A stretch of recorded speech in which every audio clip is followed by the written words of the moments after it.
ሰበር ዜና በባድመ የተኩስ ልውውጥ መደረጉ ተሰማ። የህዋትና ሻዕቢያ ታጣቂዎች ለሰዓታት ባደረጉት የተኩስ ልውውጥ ከባድ ኪሳራ መመዝገቡም ተነግሯል። በፍንቀላ ስልጣን ያዙት ጀነራል ፍንቀላ ገጠማቸው። ጀነራል ወረደን የበላ ጅብ ድምጹን አላሰማም። ጀነራሉ ከአራ መሬት ታጣቂዎች ጥቃት ማምለጣቸው ከተነገረ በኋላ ከይታ ተሰውረዋል። ያበጠው ሳይፈነዳ እናክሽፈው ኢሳያስ አፈወርቂ ፕሬዝዳንቱ የተመድን ከፍተኛ ባለስልጣን ባዲያሎ ተቀብለው ባነጋገሩበት ወቅት ጦርነት ሳይነሳ አስቁምልኝ የሚል ተማጽኖ ማቅረባቸው ተነግሯል። የህዋትና የሻዕቢያ ጥምረት ወንዝ የማሻገርና ህባብና ጥንቸልን ባንድ ገበታ ላይ ለምግብ የማስቀመጥ ያክል አደገኛ ነው በተባለ ማግስት ከኢትዮ ኤርትራ ድንበር ከባድ ዜና ተሰምቷል። የህዋትና የሻዕቢያ ታጣቂዎች እርስ በርስ ተኩስ ከፍተው መጨፋጨፋቸውን የተመለከተ መረጃ ወጥቷል። ጉዳዩ ለመቀለና አስመራ ታላቅ መርዶ ነው እየተባለ ይገኛል። ወዲህ ደግሞ ኢሳያስ አፈወርቂ ይወገዱ የሚል ካርድ የቆረጡባቸው ጀነራል ከይታ መሰወራቸው ደጋፊዎቻቸውን አስጨንቋል። ለጉዳዩ ቅርበት አለን የሚሉ ምንጮች ደግሞ ጉዳዩን ከመፈንቅለ መንግስት ጋር ያይዘውታል። የደብረጽዮን ድንገተኛ ውሳኔ ደግሞ ጥርጣሬውን አባብሶታል ተብሏል። በሌላ በኩል ደግሞ ኢሳያስ አፈወርቂ የመጣ ያለው ጦርነት ከመፈንዳቱ በፊት አስቆሙ ሲሉ የተባበሩት መንግስታትን መጠይቃቸው ተሰምቷል። ከአስመራ የተሰማው መረጃ በጥንቅራችን አካተናል። ሰላም ውድ የሎዴ ቤተሰቦች እንደምን አላችሁ? ቻናሉን ሰብስክራይብ፣ ላይክ፣ ሼር ያደረጋችሁ እስከ መረጃዎቻችን ፍጻሜ አብራችሁን ቆዩ።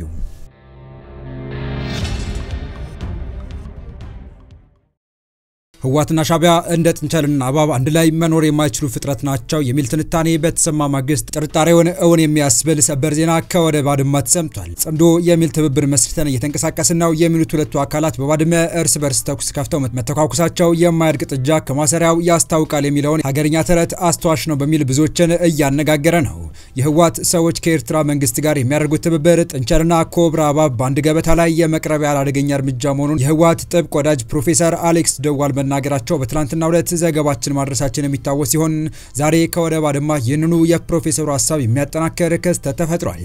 ፕሮፌሰር አሌክስ ደዋል የህዋት አመራሮች ከኤርትራ ፕሬዝዳንት አቶ ኢሳያስ አፈወርቂ ጋር ለማሰር የሚያደርጉት ሙከራ ጥንቸልና ኮብራ እባብን አንድ ገበታ ላይ እንዲቀርቡ የማድረግ ያህል አደገኛ ነው የሚል ማሳሰቢያቸውን ባሰሙ ማግስት ሁለቱ ኃይሎች የእርስ በርስ ውጊያ መክፈታቸው ለደጋፊዎቻቸው እንቆቅልሽ ሆኗል ነው የተባለው። ከድንበር በተሰማ መረጃ በባድመ የተኩስ ልውውጥ መደረጉ ታውቋል። በኢትዮ ኤርትራ ድንበር ባድመ በትላንትናው ዕለት ከባድ የተኩስ ልውውጥ መደረጉ የተሰማ ሲሆን የተኩስ ልውውጡ በሻዕቢያና ህዋት ወታደሮች መካከል እንደነበረ ምንጮች ተናግረዋል። እንደ ምንጮች ገለጻ ከሆነ ተኩስ የተካሄደው በትላንትናው ዕለት ሲሆን ሰዓታትን የፈጀ ነበር ተብሏል። የውጊያው ምክንያት በሁለቱ ኃይሎች መካከል በተፈጠረ አለመግባባት እንደሆነም ተነግሯል። ሁለቱ ኃይሎች ጽምዶ በሚል ስያሜ ወታደራዊና ፖለቲካዊ ትብብር መፍጠራቸው ይታወቃል። ይህ ትብብር የወዳጅ ወዳጅ ጠላቴ ነው በሚል ብሂል የተመሰረተ ሲሆን ካሁኑ ሳንካ ገጥሞታል። የአሁኑ አለመግባባትና ወደ ተኩስ እንዲያመሩ ያደረጋቸውም በሁለቱ ኃይሎች መሃል ያለውን የማይታረቅ ፍላጎት ነው ተብሏል። ሻዕቢያ ህዋትን ከራሱ ፍቃድ ውጪ እንዳይሆን ስለሚፈልግ ጫና ማሳደሩ የተኩስ ልውውጡ መንስኤ ሆኗል። ምንጮች እንደሚሉት በዚህ ተኩስ በህዋት በኩል ከፍ ያለ የሰብአዊ ኪሳራ የደረሰ ሲሆን በሻዕቢያ በኩልም መጠነኛ የሚባል ጉዳት ደርሷል ተብሏል።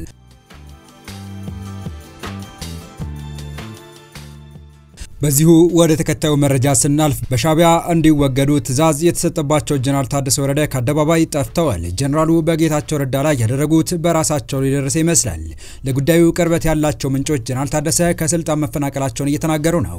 ዶክተር ደብረጽዮን በቅርቡ ያቋቋሙት የጦር ኮሚቴ የጀነራሉን መንበር እንደተቀለለ የሚገልጹ መረጃዎች ወጥተዋል።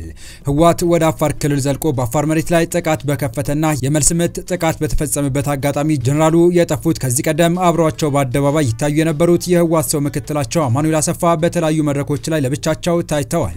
ጀነራሉ ወደ ራያ ጨርጨር በሚጓዙበት ወቅት መንገድ ላይ በሐራ መሬት ተኩስ ተከፍቶባቸው እንደነበረ መገለጹ ይታወሳል። ጀነራል ታደሰ ወረደ ራያ ባቀኑበት አጋጣሚ በመንገዳቸው ላይ በሐራ መሬት ተኩስ ከተከፈተባቸው በኋላ ወደ መቀለ ተመልሰው ነው በዚያው የጠፉት። ይህን ጌታቸው ረዳ ደጋፊ ሆኖም ከጃቸው የወጣውን የራያ አካባቢ አስተዳደር ለመጠቅለል ከህዋቱ ሊቀመንበር ዶክተር ደብረጽዮን ገብረ ሚካኤል ጋር ማይጨው ላይ ውይይት አድርገው ጠፍተዋል። ጀነራሉ ከራያ መልስ አደባባይ ያለመታየታቸው ተከትሎ በደጋፊዎቻቸው ዘንድ ትልቅ ስጋትና ጥርጣሬ የፈጠረ ሲሆን ወትሮንም ለምልክት ይዘውታል የተባለው ፕሬዝዳንትነት እንደተቀሙ ጭምጭምታ እየተሰማ ነው።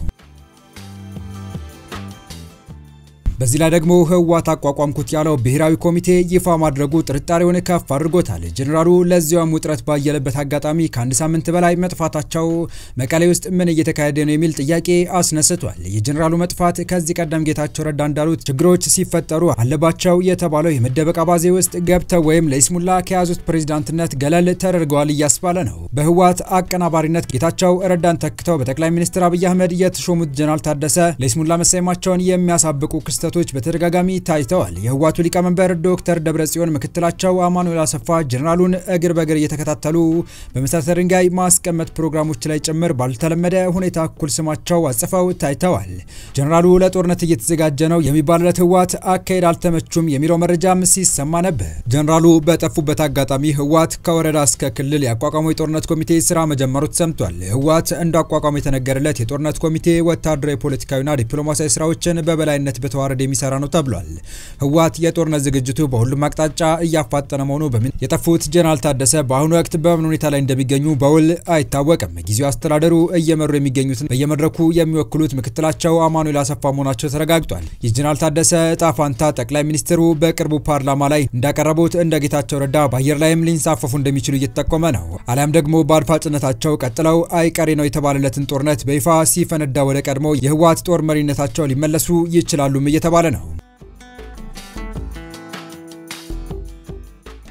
በቀጣይ መረጃ ፕሬዝዳንት ኢሳያስ አፈወርቂ በኢትዮጵያና በአገራቸው መካከል ያበጠው ሳይፈነዳና አክሽፎ የሚል ጥሪ ማቅረባቸው ተሰማ። ፕሬዝዳንቱ የተመድን ከፍተኛ ባለስልጣን ባዲያሉ ተቀብለው ባነጋገሩበት ወቅት ጦርነት ሳይነሳ አስቁሙልኝ የሚል ተማጽኖ ማቅረባቸው ተነግሯል። የፌዴራል መንግስቱ ለተባበሩት መንግስታት ድርጅት ደብዳቤ ካስገባ በኋላ የተመድ ከፍተኛ ባለስልጣን አስመራ ገቡ። ባለስልጣኑ ከፕሬዝዳንት ኢሳያስ አፈወርቂ ጋር ባዲያሉ ቤተ መንግስት መክረዋል። ኢሳያስ ግጭቱ ሳይነሳ አስቀድማችሁ አስቁሙ ሲሉ ማስጠንቅቀዋል።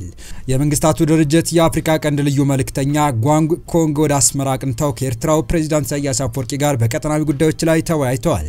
ፕሬዝዳንት ኢሳያስ አፈወርቂና የመንግስታቱ ድርጅት የአፍሪካ ቀንድ ልዩ መልእክተኛ በአሁናዊ ቀጠናዊ ሁኔታዎች ላይ መምከራቸውን የኤርትራ ቃል አቀባይ የማነ ገብረ መስቀል ገልጸዋል። በውይይቱ ላይ የኤርትራው ፕሬዝዳንት የመንግስታቱ ድርጅት በቀጠናዊ ግጭት አፈታት ሚና ላይ ትችት ሰንዝረዋል ተብሏል።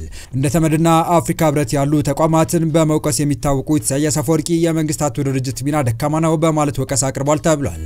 የመንግስታት ድርጅት ቀጠናዊ ግጭቶች በመፍታት ረገድ ውጤታማ እርምጃ አልወሰደም ያሉት ኢሳያስ አሁን ያሉ ግጭቶችን ለመፍታት አዲስ አካሄድ ያስፈልጋል ብለዋል።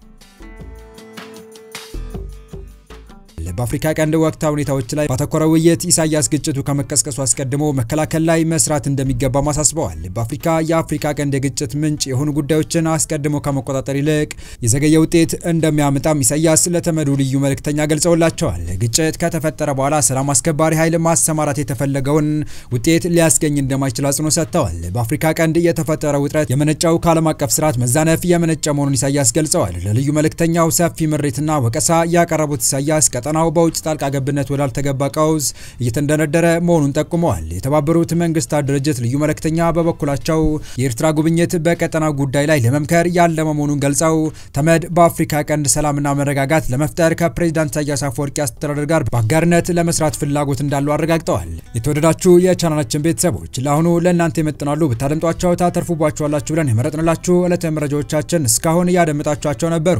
በተመሳሳይ ሀገራዊና ቀጠናዊ ጉዳዮች እንዲሁም ዓለም አቀፋዊ የጂኦፖለቲካ ወታደራዊና አነጋጋሪ ክስተቶችን ለበለጠ ተከታትለን በትኩስ ይዘን እንደምንቀርብ እያሳወቅን የቻናሉ ቤተሰብ ካልናችሁ ሰብስክራይብ፣ ቪዲዮን ላይክ እና ሼር በማድረግ ተደራሽነታችን ታሰፉ ዘንድ አክብሮታዊ ግብዣችን ነው። አበቃን። ሰናይ ጊዜን ተመኘን።